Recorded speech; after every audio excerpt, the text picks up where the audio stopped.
가장 중요한 게 뭡니까? 저와 여러분의 인생의 과거를 복음화하는 겁니다. 우리에게 있는 상처, 진짜 상처는 하나님을 떠나 있는 내 삶이 진짜 상처입니다. 그걸 저와 여러분이 오늘 복음의 말씀을 가지고 그리스도의 말씀을 가지고 살리는 겁니다. 대부분 드러나 있는 것을 고치려고 해요. 근데 우리는 뭘 봐야 됩니까? 드러나지 않는 숨겨진 영적인 문제를 볼 수 있어야 돼요. 그 과거를 복음화하라는 것입니다. 모든 사람에게 있는 것이 있잖아요. 사단이 가져다 준 각인 뿌리 체질. 이거는 믿는 자나 믿지 않는 자 똑같이 와 있는 것입니다. 이게 여러분 창세기 3장, 6장, 11장잖아요. 나 중심으로 사는 것이 사단이 가져다 주는 겁니다. 물질 중심으로 살아가도록 사단이 가져다 주는 겁니다. 성공 중심으로 살아가도록 사단이요 계속 역사하는 겁니다. 이게 여러분 우리가 알지 못하는 상태에 이미 와 있는 흑암이요 공허요 혼돈된 영적인 상태를 말해주고 있는 것입니다. 결국에는 이 영적인 배경이 우리의 삶과 문화 속으로 들어오게 되는 거죠. 그러니까 여러분 가문에 역사하는 영적인 대물림 있잖아요. 알게 모르게 우리의 부모들도 사실은 이 영적 상태에 잡혀있기 때문에 당연히 올 수밖에 없는 그 상처가 자녀들에게 그대로 전달되잖아요. 부모에게 받은 상처, 부모가 문제 있다 그 말이 아닙니다. 부모 또한 역시 이 상태 속에 있기 때문에 그 상태대로 이 상처를 전달해 줄 수밖에 없는 거예요. 이게 여러분 알지 못하는 우리의 이 상태 속에서요 끊임없이 사단은 사단의 것을 계속 가져다 심어주는 겁니다.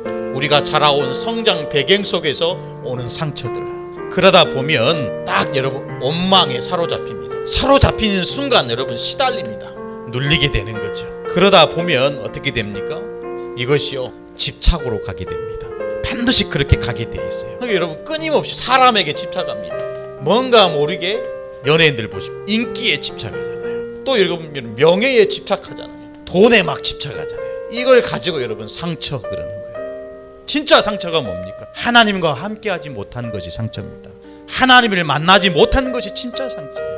그 상처 때문에 우리가 사람에게 집착하고 인기에 명예에 돈에 물질에 성공에 집착하는 겁니다. 자리에 집착하는 거예요. 저와 여러분의 인생을 반드시 복음화해야 될 줄로 믿습니다. 과거를 복음화하는 겁니다. 어떻게 하면 되겠습니까? 하나님의 말씀으로 내 인생을 복음과 또 하나님이 뜻에 맞게 하나님의 계획에 맞게 하나님의 말씀으로 새롭게 편집하는 겁니다. 여러분 반드시 잘라내야 됩니다. 반드시 잘라내고요 하나님의 것으로 채워넣어야 됩니다. 여러분의 인생도 하나님의 것으로 배경이 막 딱 삼고요 이것으로 우리가 편집하는 겁니다. 과거를 복음화하는 저와 여러분 되기를 예수님의 이름으로 축원합니다. 과거가 있어야 오늘이 있잖아요. 그 과거보다 더 중요한 게 뭡니까? 오늘입니다. 그럼 우리가 어떻게 해야 됩니까? 오늘을 복음화하는 것입니다. 지금을 복음화하는 겁니다. 반드시 옵니다. 여러분 문제, 갈등, 위기.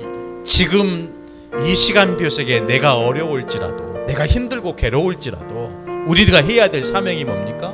오늘을 복음화하는 것입니다. 올 수밖에 없어요. 우리가 예수 믿는다고 해서 이거 없겠습니까? 계속 있습니다. 우리는 어떻게 해야 됩니까? 문제 올 때마다 오늘을 복음화하는 것입니다. 왜 그렇습니까? 문제, 사건, 위기, 갈등은 자세히 살펴보면 나와 상관이 없어요. 여러분 그렇습니다. 우리는 어디에 집중해야 됩니까? 오늘 복음화에 집중해야 됩니다. 그게 우리가 해야 될 미션입니다. 하루 숙제입니다. 오늘을 복음화하는 겁니다. 여기에는 이유가 있잖아요. 그 위기 속에서 오늘을 복음화해야 되는 이유가 뭡니까? 예수가 그리스도다. 이게 이유입니다. 이게 우리 삶의 이유 돼야 됩니다. 예수가 그리스도입니다. 예수가 누굽니까? 사단을 이기시는 왕. 예수님이 가장 먼저 한 일이 뭐냐? 사단을 꺾는 것이다. 우리 교회가 가장 먼저 해야 될 일이 뭡니까? 사단을 꺾는 겁니다. 마귀의 역사를 꺾는 겁니다. 흑암 세력을 막는 것입니다. 왜 예수가 그리스도입니까? 모든 재앙과 저주를 해결하신 참 제사장입니다. 내 인생의 재앙과 저주를 막으신 유일한 분이 예수 그리스도다. 지옥 같은 삶에서 우리를 건져내신 분이 예수 그리스도다. 다른 거 말할 이유 있습니까? 예수 그리스도 한 분이면 충분합니다. 왜 예수가 그리스도입니까? 하나님 만나는 유일한 길이 그리스도입니다. 이거 우리가 말해줘야 돼요. 이거 가지고 우리가요 현장에서 복음운동 하는 겁니다. 다 여기에 잡혀 있잖아요.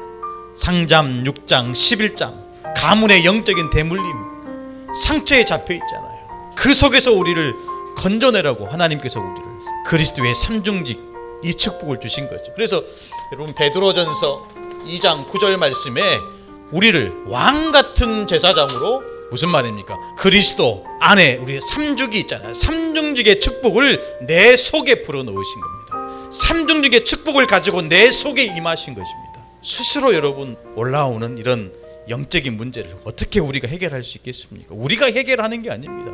그리스도 대신 우리 주님이 해결하시는 거예요. 그걸 믿는 겁니다. 이유는 딱 한 가지입니다. 예수가 그리스도다. 우리 교회의 존재 이유가 뭡니까? 예수가 그리스도다. 오늘 저와 여러분이 이 시간에 하나님의 말씀을 들어야 되는 이유가 뭡니까? 예수가 그리스도다. 하나님의 은혜를 받아야 되는 이유가 뭡니까? 예수가 그리스도다. 백문일답입니다. 모든 수천 수만 가지의 문제의 해답은 한 가지입니다. 예수가 그리스도다. 그 답을 든든히 가져야 됩니다. 그거 가지고 우리가요 현장으로 가는 것입니다. 다른 것을 보더라도 정말로 예수가 그리스도, 이 말씀이 저와 여러분의 마음속에 부딪혀 와야 됩니다.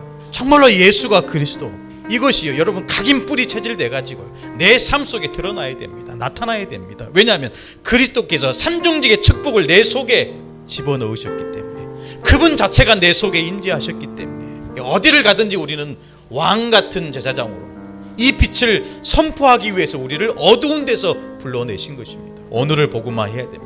그때부터 뭐가 나오는 거죠?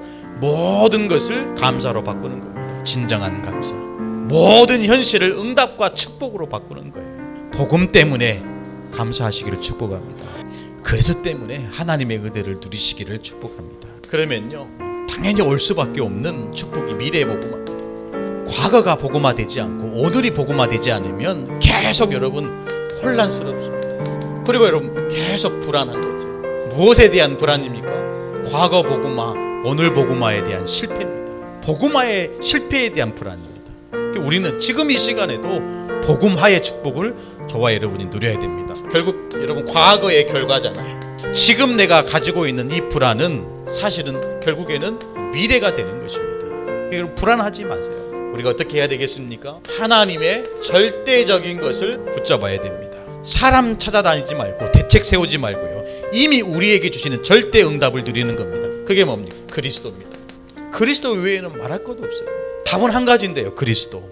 유대인들이 원어를 몰라서 수십만의 이런 자녀들이 후대들이 멸망을 당했습니까? 나치에 660만 명이 죽임을 당했잖아요. 그 이후에 소련에서, 프랑스에서. 왜 그렇습니까? 이유는 딱 한 가지입니다. 그리스도를 몰라요. 그리스도가 하나님께서 우리에게 주시는 절대적인 것입니다. 그래서 그리스도를 통해서 주시는 구원은 그냥 구원이 아니요 절대 구원입니다. 그 누구도 빼앗아 갈 수 없습니다. 천사라 할지라도, 사랑이나 기근이나 그 어떤 것이라 할지라도 우리를 그리스도의 사랑에서 끊을 자 없다 분명히 약속하신 거예요. 그래서 그리스도는 저와 여러분의 인생의 절대적인 것입니다. 우리의 구원은 절대 구원입니다. 사람 찾아다니지 말고 대책 세우지 말고. 불안하십니까? 염려 많습니까? 걱정이 있습니까? 사람 찾아지 말고 대책 세우지 말고 절대적인 것을 붙잡으면 됩니다. 이게 여러분 그냥 어떤 삶의 방법입니까? 우리 영혼과 상관이 있는 겁니다. 우리의 인생과 미래에 상관이 있는 겁니다. 절대적인 거 붙잡아야 돼요. 결국 우리가 해야 될 것은 뭡니까? 후대 복음화입니다. 저와 여러분의 미래입니다. 후대 복음화하는 거예요. 왜 우리가 훈련받고 왜 우리가 이렇게 몸부림칩니까? 후대를 복음화하는 거예요. 여러분 기도하시기를 바랍니다. 내 자녀를 두고 기도해야 돼요. 후대를 놓고 기도하는 거예요. 후대가 우리의 미래입니다. 또 여러분 뭡니까? 저와 여러분의 모든 산업과 생업을 복음화하는 거예요. 대부분 일을 열심히 하잖아요. 이유는 딱 한 가지입니다. 먹고 살기 위해서. 근데 우리는 좀 달라야 되겠죠. 세상 사람과 좀 달라야 되지 않겠습니까? 어떻게 달라야 됩니까? 복음화하는 겁니다. 왜 하나님께서 저와 여러분에게 먹고 사는 일을 왜 주셨습니까? 그게 사실은 주업이 아니고 부업이잖아요. 주업은 따로 있는 거 아닙니까?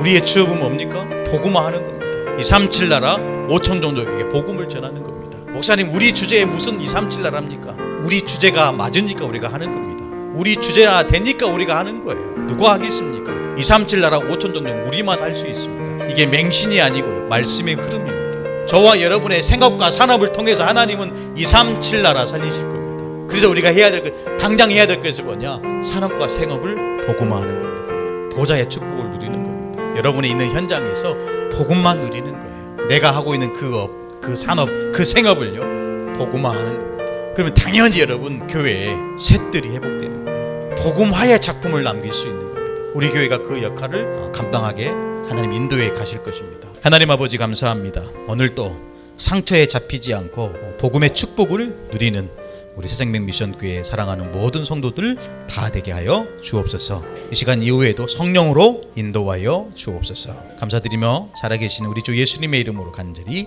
기도드립니다. 아멘.